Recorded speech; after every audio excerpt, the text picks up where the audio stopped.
오늘 여러분과 함께 나눌 말씀의 제목은 사도행전 5장을 우리가 함께 묵상하며 올바른 봉헌이라는 제목으로 함께 사도행전 강해 계속 이어나가도록 하겠습니다. 우리가 초대교회의 모습에 대해서 함께 공부했습니다. 한번 여러분 기억을 되살려 보시지요. 초대교회에 세 가지 3대 사역이 있다고 그랬죠. 맨 처음 그리고 가장 중요한 것이 역시 예배입니다.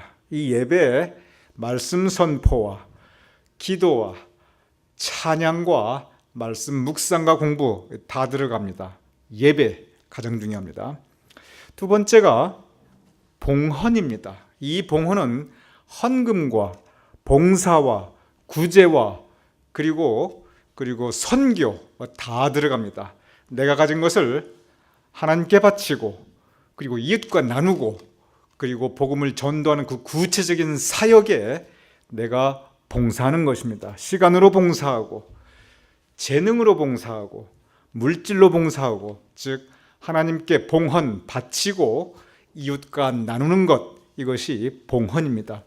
예배, 봉헌, 세 번째가 뭐죠? 친교입니다. 풍성한 교제와 사랑을 나누는 것, 아주 귀한 사역 중에 하나입니다. 자, 그럼 여러분 한번 가만히 생각해 보십시오. 이 세 가지가 교회의 기본적인 3대 사역인데 예전부터 지금까지 변하지 않았습니다. 교회 역사가 계속되는 한 이거 변하지 않아요. 이게 바뀌면은 이거 교회가 기본적으로 타락하는 거예요. 이 3대 사역은 교회가 존재하는 한 앞으로도 변하지 않습니다. 그러면 예배와 봉헌과 친교가 있는데 이 중에서 여러분 생각할 때 그 부분이 그래도 가장 참 쉽지 않다. 내 마음에 부담으로 다가온다. 상당히 좀 민감할 수 있다. 이것이 예배가 그럴까요? 봉헌이 그럴까요? 친교가 그럴까요? 여러분 생각은 어떻습니까? 봉헌입니다. 봉헌 부분이 우리 마음속에 때로 부담이 됩니다. 때로 고민이 됩니다. 민감할 수 있어요. 그리고 잘못하면 여기에 시험 듭니다. 그래서 이 초대교회부터 예배와 봉헌이 친교가 있는데 그런데 가장 쉽지 않은 부분이 사실은 봉헌이에요.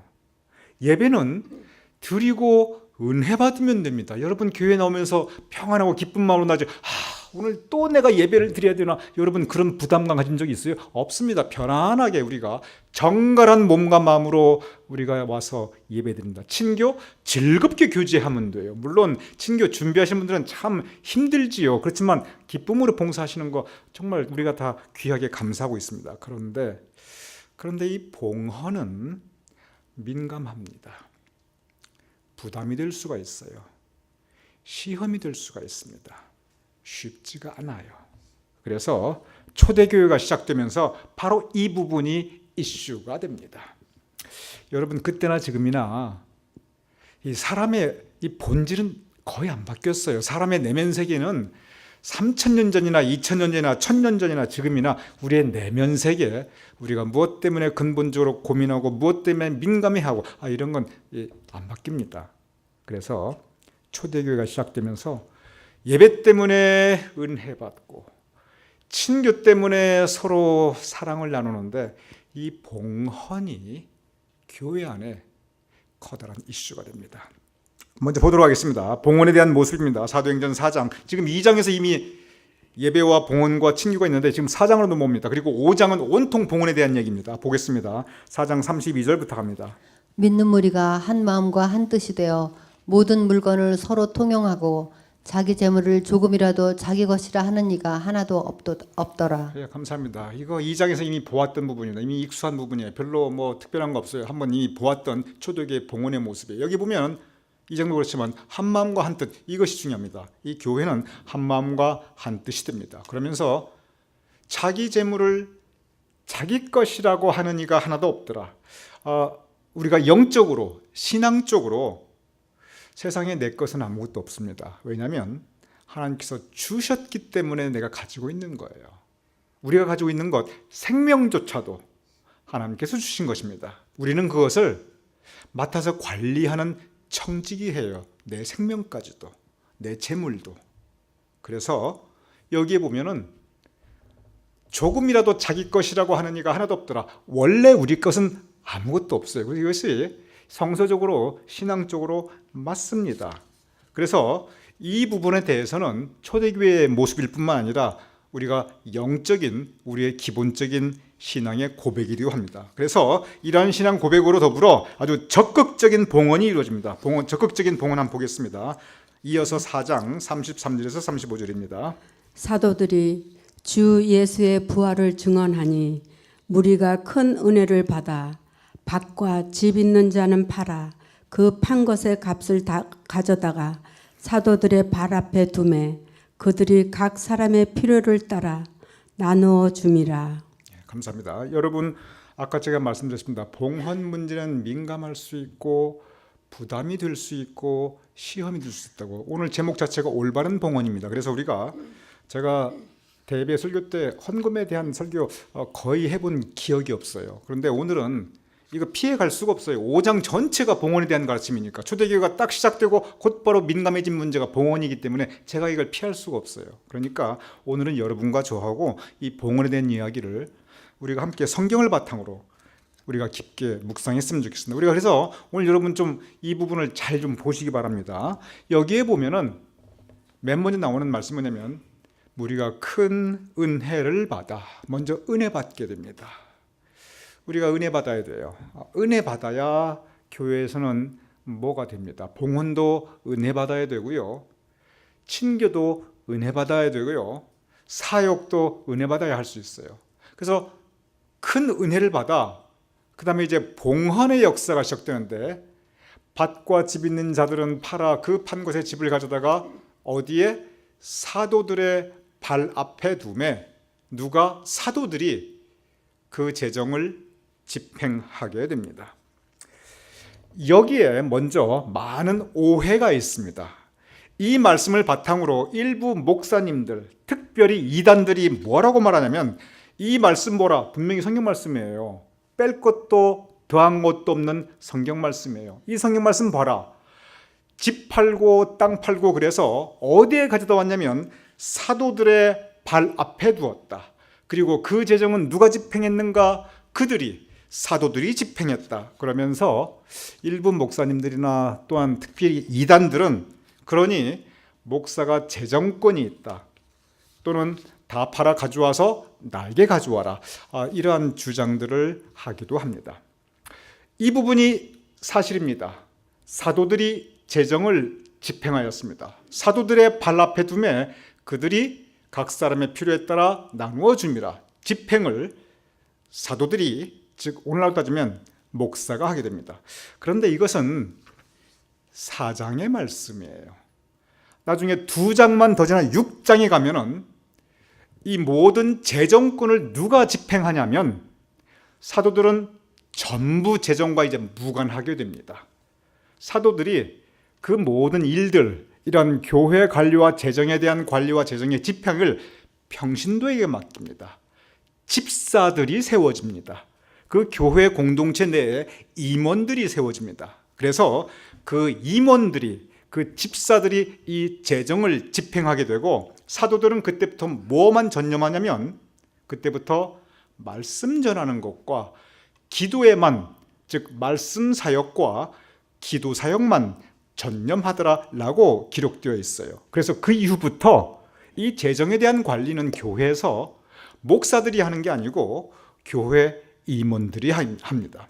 저는 이 부분에 대한 분명한 확신을 가지고 있고 제가 이 확신을 철저하게 실천하고 있습니다. 왜냐하면 그것이 성서적이에요. 나중에 6장에 들어가면 제가 여러분께 구체적으로 말씀드리고 함께 보도록 하겠습니다. 그래서 일부 목사님들이 또는 이단들이 이 4장의 근거에서 보아라, 사도들의 발 앞에 두었다, 그리고 사도들이 집행했다, 그러니 내 앞으로 가져와라, 내가 하겠다.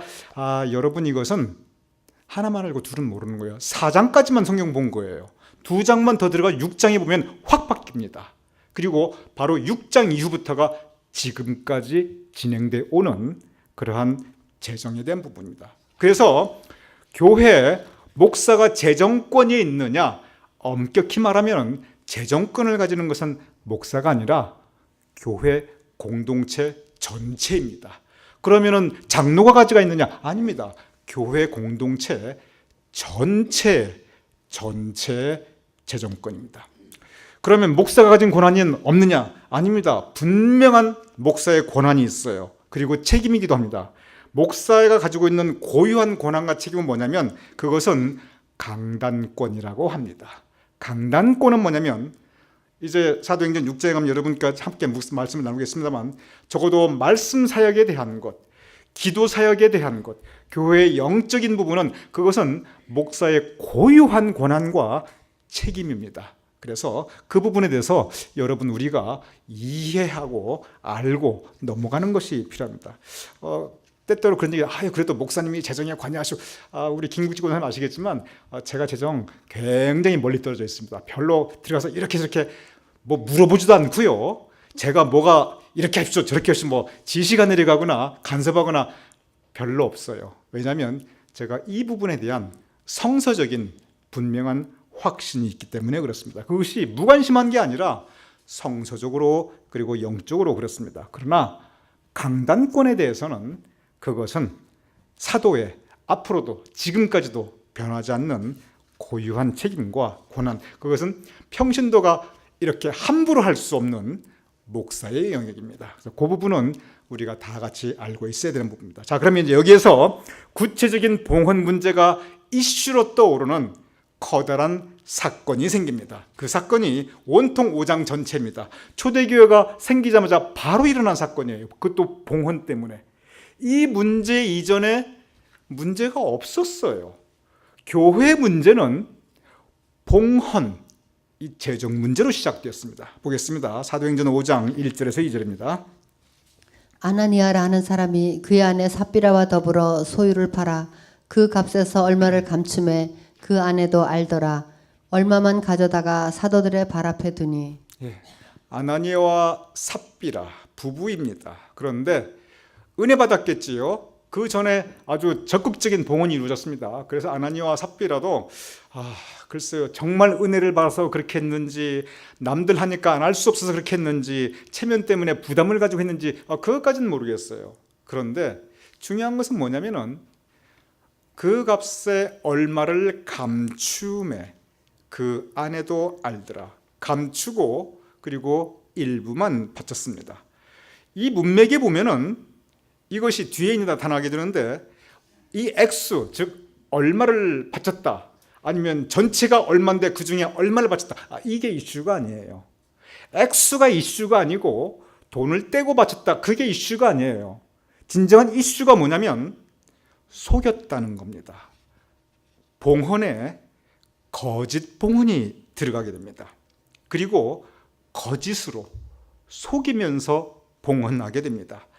투명하게 했으면 괜찮아요. 정직하게 했으면 괜찮아요. 차라리 처음부터 베드로가 물어봤을 때부터 내가 얼마를 팔았는데 이게 얼마 있는데 내가 개인적으로 필요한 게 있어서 내가 자식도 있고 뭣도 하고 해서 이만큼 떼어놓고 이거 바칩니다. 그러면은 문제될 게 하나도 없었어요. 문제는 뭐냐면 내가 팔았는데 이게 이 값이고 이거 다 바칩니다. 즉 얼마를 감춤해 아내도 알더라. 이 감췄다는 부분, 속였다는 부분, 여기에 문제가 생깁니다. 다시 말씀드립니다. 액수에 대해서 베드로가 지적하는 거 아니에요.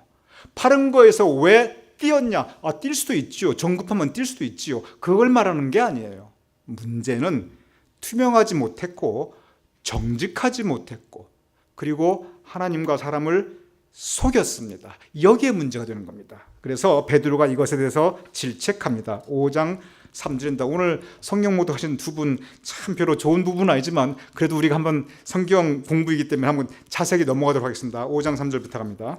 베드로가 이르되 아나니아야 어찌하여 사탄이 내 마음에 가득하여 내가 성령을 속이고 땅값 얼마를 감추었느냐. 네, 감사합니다. 나오지요. 이제 좀 이따 더 나옵니다.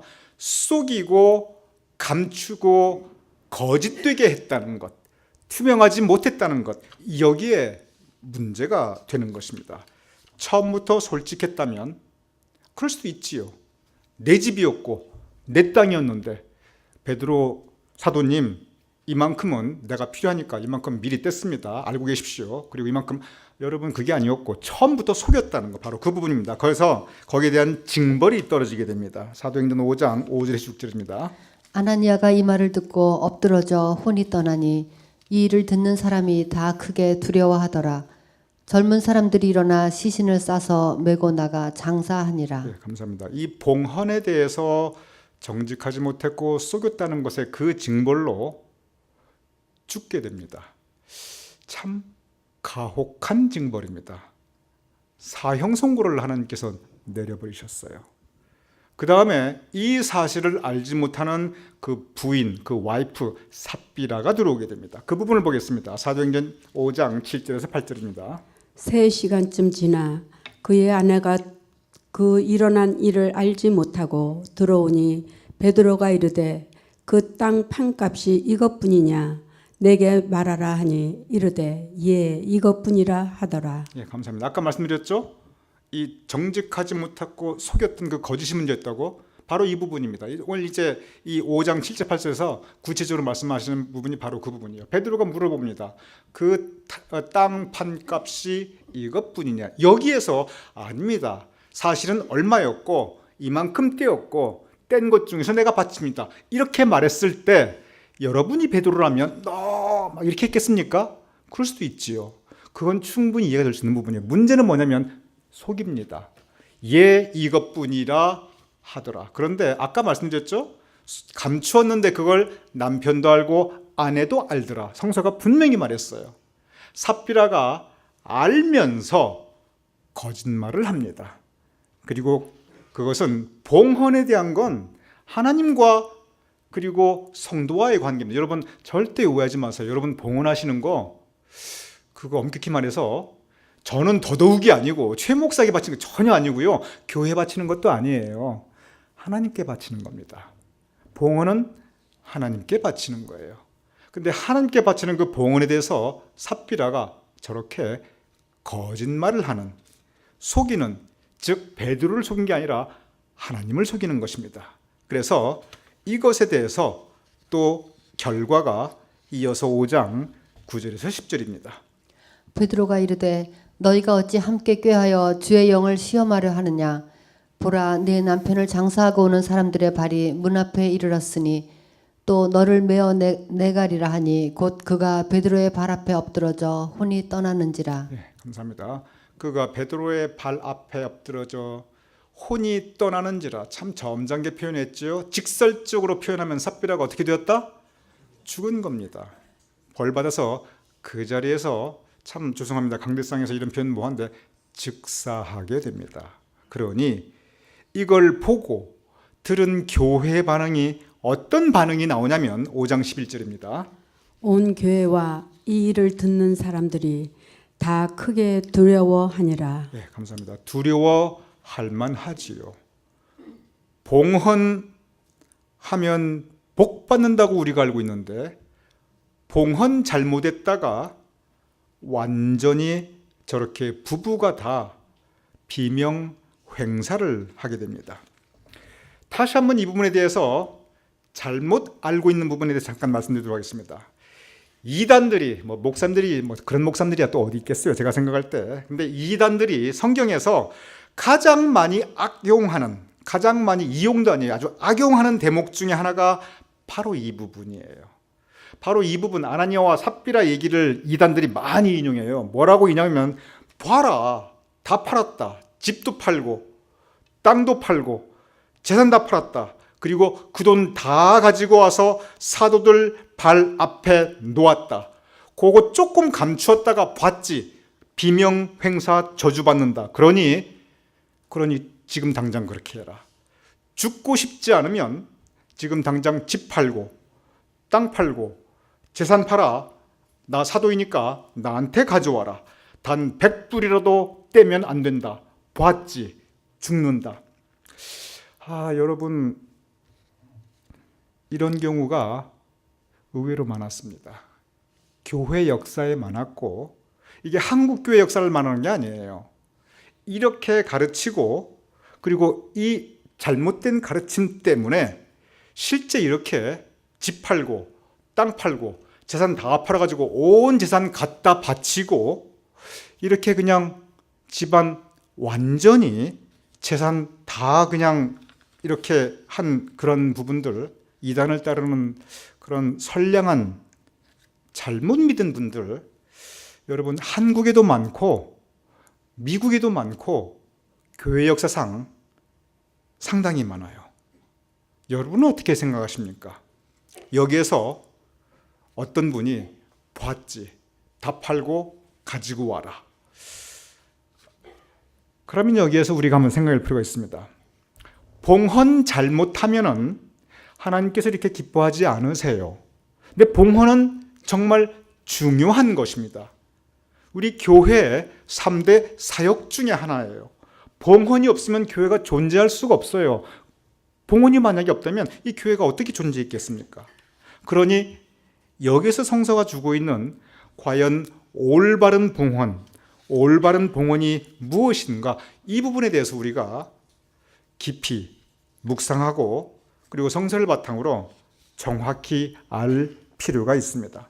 먼저 봉헌의 역사에 대해서 여러분께 말씀드리도록 하겠습니다. 이 봉헌이 그러면 사도행전 2장에 나타난 초대교회부터 시작된 것이냐? 그렇지 않습니다, 여러분.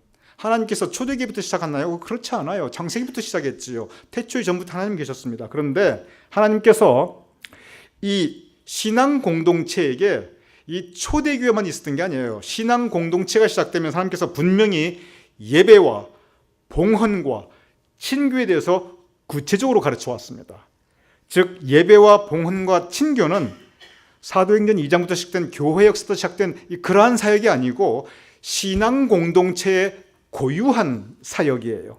그래서 구약에 보면 이미 이 예배는 어떻게 드려라, 봉헌이 뭐냐면 예배가 제사이고 제사 있는 곳에 항상 제물이 있었습니다.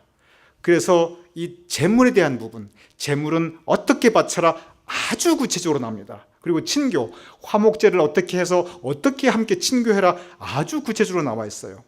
그래서 이 예배와 봉헌과 친교는 많은 분들이 초대교회부터 시작됐다고 생각하는데 초대교회의 3대 사역 중에 하나일 뿐이지 그 기원은, 그 시작은 신앙 공동체가 시작하면서 곧바로 시작합니다. 그래서 누가 그렇게 가르쳤는가? 제사장이 가르친 거 아니에요. 하나님께서 직접 가르쳤습니다. 그래서 이 레위기와 민수기와 신명기, 율법입니다. 이 레위기, 민수기, 신명기에는 바로 이 예배는 어떻게 드려라, 즉 제사는 어떻게 드려라, 봉헌은 어떻게 해라, 즉 제물은 어떻게 바쳐라, 그리고 친교는 어떻게 하라 구체적으로 나왔어요. 그것이 율법으로 정확하게 기록이 되어 있습니다. 그러면 봉헌에 대한 가르침이 무엇인가, 그 부분입니다. 이 제사와 제물은 항상 같이 갔습니다. 그러니 예배 있는 곳에 봉헌이 있는데 그때 맨 처음 초대교회가 아니라 맨 처음 봉헌이 시작된 것은 이 레위기부터 시작된대요. 신앙의 공동체부터 시작했는데 그때 봉헌의 가장 기본적인 것은 소나 또는 양이었습니다. 번제를 드리거나 화목제를 드리거나 기본적으로 소를 바쳤거나 양을 바쳤어요. 그런데 곧바로 성서가 제기하는 문제가 하나 있어요. 소나 양이 제물인데 그것이 봉헌, 하나님께 바치는 것인데 문제가 뭐냐면 성경이 이제 곧바로 문제를 제기하는 게 뭐냐면 그런데 그거 바칠 만한 형편이 못 되는 사람들이 있다는 거예요. 소값 한 마리 말이 됐나요? 잘못된 것 같네요. 소 한 마리 값이 없는 분들이 있고 양 한 마리 값이 없는 분들이 있어요. 그러니 소와 양이 기준 제물인데 소 한 마리 값이 없고 양 한 마리 값이 없는 분들이 있어요. 그럼 그분들은 그 기준의 그 봉헌을 드릴 수 있는 형편이 안 되는 거예요. 그럼 그분들은 그러면 제사 드리지 마라, 성전에 오지 마라, 봉헌 없는 예배가 없으니 봉헌할 만한 그런 재산이 없는 사람은 교회도 오지 말고 예배도 드리지 말고 제사에 참석하지 마라. 하나님께서 여러분 그렇게 하셨을 것 같아요? 뭔가 다른 방법을 구했을 것 같아요? 여러분 어떻게 생각하세요? 여러분이 하나님이라면 이 구약에서 봉헌 문제를 이야기하면서 곧바로 구약 성경이 제기하는 부분이 뭐냐면 바로 그 부분이에요. 속값이 없는 사람이 있다는 거예요. 양 한 마리 값이 없는 사람들이 있다는 거예요. 그럼 그 사람들은 어떻게 하는가? 그래서 그것에 대한 규정이 의외로 상세하게 나와 있습니다. 이것이 전부 다 봉헌에 대한 규제예요. 계명입니다. 보도록 하겠습니다. 띄워주세요. 이거 여러분 잘 보일지 모르겠네요. 대표적인 것만 제가 기록한 겁니다. 이것만 있는 게 아니에요. 자, 맨 먼저 레위기 5장 7절에 뭐라고 기록되면 그의 힘이 어린 양을 바치는데 미치지 못하면 그의 힘이 제사 드리는 하나님의 백성의 힘, 이 재물을 가진 재력이 이 재물도 힘인데 그래서 재력이라고 그러잖아요. 그 재물이 어린 양값이 없다는 거예요. 양 한 마리 살 만한 그 힘이 미치지 못하면 가지고 있는 재산이 그만큼 안 되는 거예요. 돈이 그만큼 안 되는 거예요. 그러면 어떡하느냐? 그 다음에 레위기 14장 21절 그가 가난하여 그의 힘이 그 재물을 준비할 힘이 미치지 못하면 돈 없는 사람들은 어떡하느냐? 바로 그 질문입니다. 거기에서 레위기 14장 21절 그의 힘이 미치는 대로 힘이 못 미치면 그 다음 성경이 뭐라고 기록하냐면 그 힘이 미치는 대로 여기서 그 힘이 무슨 힘입니까? 무슨 힘인지 모르세요? 이 멋쓸 힘이 아니에요. 재물의 힘이에요. 재물의 힘이 미치는 대로 즉 다른 말로 표현하면 내가 할 수 있는 만큼 그 뜻이에요. 그 다음에 레위기 14장 30절 또 반복됩니다. 그의 힘이 미치는 대로 레위기 14장 31절 또 반복합니다. 그의 힘이 미치는 대로 그런데 도저히 내가 털어도 내가 별로 가진 게 없는 사람이 있어요. 그럼 그 사람들은 어떻게 할 것인가? 그거 딱 규정이 있어요. 27장 8절에 그 서원자의 형편대로라는 말이 나옵니다. 형편대로 값을 정해서 그 형편대로 바치라는 겁니다. 그러면 여기 봉헌인데 이 봉헌에 대해서 이 레위기 이건 하나님이 가르친 거예요. 하나님께서 예배는 이렇게 드려라 그 제사 규정이 아주 상세합니다. 제물 즉 봉헌은 이렇게 하라 봉헌 규정이 굉장히 상세합니다. 친교 화목제 이렇게 드리라 그 규정이 아주 상세합니다. 그런데 봉헌의 규정에 있어서 계속 반복되는 단어가 뭐냐면 그의 힘이 미치는 대로 바로 이 부분입니다. 결론이 뭐냐면 그의 형편대로 그 부분이에요. 봉헌에 대해서 기본적인 하나님의 원리는 뭐냐면 그 힘이 미치는 대로 그의 형편대로예요. 그래서 구체적으로 어떻게 말씀드리면 속값이 없는 사람은 그러면 양으로 해라. 괜찮다. 속값이 없는 사람은 양으로 바치고 양값이 없는 사람은 어떻게 되냐? 그러면 그럴 수도 있지. 그러면 산비둘기나 뒷비둘기 2마리로 바쳐라. 이렇게 나와요. 2마리. 근데 비둘기 2마리 값이 없는 사람, 그런 분이 있어요. 괜찮다. 그러면 비둘기 1마리 값만 해라. 하나님께서 니고시에이션을 많이 하셨어요.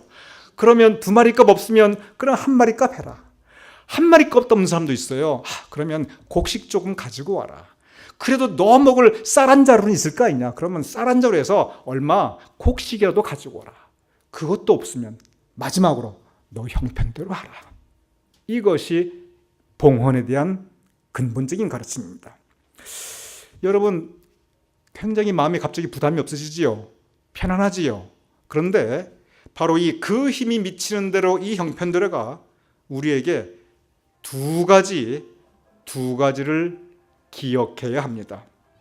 첫째는 뭐냐면 우리가 이 두 가지가 잘 안 되는 경우가 있고 이 두 가지 다를 하나님이 기뻐하지 않으십니다.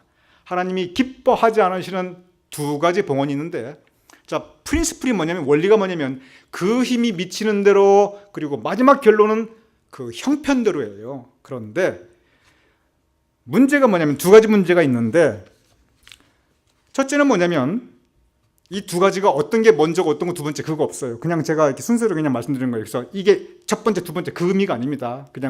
그냥 순서 없이 말씀드리는 겁니다. 봉헌에 있어서 하나님께서 기뻐하신 두 가지 중에 하나는 뭐냐면 하나님께서 많이 주셨는데 그래서 그 힘이 큰데 그 형편이 아주 풍성한데 그런데 바치는 거에 인색한 겁니다. 여러분이 하나님이라면 그 봉헌을 기뻐하실까요? 그 봉헌에 대해서 아쉬워하실까요? 많이 주었는데 그 힘이 크게 미치는데, 그리고 그 형편이 아주 풍성한데 봉헌, 재물입니다. 재물은 애게 요만큼이에요. 여러분이 하나님이라면 어떤 마음을 가질까요? 여러분이 생각하시기 바랍니다. 첫 번째 도전은 뭐냐면, 주신 것이 많은데 그 힘이 미치는 대로 내 힘이 크게 미치고 있는데, 그 형편대로 내 형편이 풍성한데 재물이 너무 인색한 거예요. 하나님 기뻐하지 않으십니다. 두 번째가 있습니다. 동등하게 기뻐하지 않는 게 있어요. 그 힘이 작은데 그 형편이 아주 좋지 않은데, 그런데 봉헌한다고 집안 기둥뿌리 빼는 것, 그래서 그 집안에 해야 될 걸 못하고 그 아이가 대학 등록금도 없고 세상에 그 부인이 품 위주도 못하게 살아가고 그 노모와 그 늙은 부모가 세상에 의지할 것 자식밖에 없는데 그 부모는 거들떠보지도 않으면서 그냥 기둥뿌리 다 빼서 하나님의 전에 하나님의 전에 하나님의 전에. 여러분이 하나님이라면 많이 가져왔으니까 막 기뻐할까요? 참 어리석다. 내 뜻은 그게 아닌데. 여러분은 어떻게 생각하시겠습니까? 여러분이 판단하시기 바랍니다. 이 두 가지입니다. 자, 봉헌의 원리는 뭐냐면, 따라서 하세요. 성경 말씀 그대로입니다. 따라서 하세요. 그 힘이 미치는 대로. 다시 한번 따라서 하겠습니다. 그 힘이 미치는 대로. 결론이 뭐냐면 그 형편대로. 그 형편대로입니다.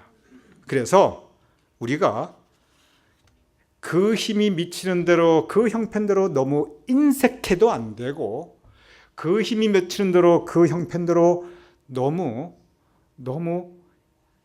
과한 것도, 그 과한 게 뭐냐면 내 삶이 정상적으로 유지되지 않을 정도로, 내 가족이 고통을 받고 내 집안이 무너질 정도로, 여러분 그것도 하나님이 절대 기뻐하지 않으십니다. 바로 이 부분이, 그 선이 어떤 것인가, 그것은 여러분께서 신앙 고백 가운데 여러분의 신앙의 감사의 표현, 믿음의 표현, 그리고 하나님의 사역에 내가 이만큼 동참해야지, 여러분의 그 봉헌의 자세인 것입니다.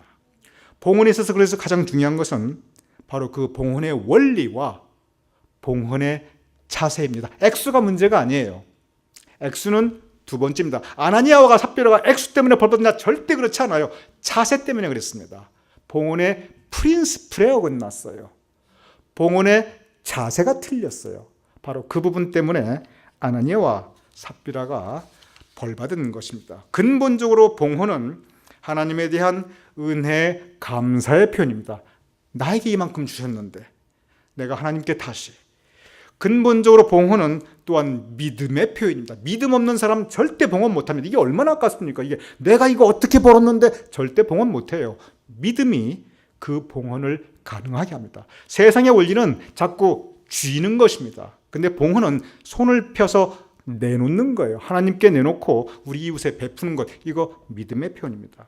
그리고 봉헌은 첫 번째 감사의 표현, 두 번째 믿음의 표현, 그리고 봉헌은 사역에 동참하는 겁니다. 하나님의 사역은 봉헌이 있어야 가능합니다.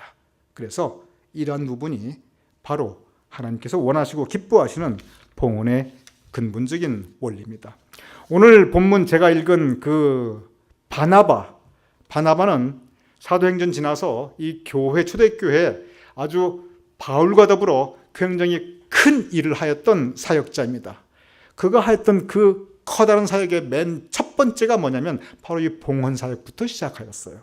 그래서 바로 이 바나바의 봉헌 사역에 힘입어서 교회가 힘있게 말씀 사역을 하고 복음을 증인된 삶을 할 수 있게 됩니다. 오늘 이러한 봉헌에 대한 가르침, 여러분과 저 봉헌을 우리가 제대로 이해하고 제대로 배워서 하나님께서 기뻐하시는 봉헌 생활을 할 수 있는 저와 여러분이 될 수 있기를 주님의 이름으로 축원합니다.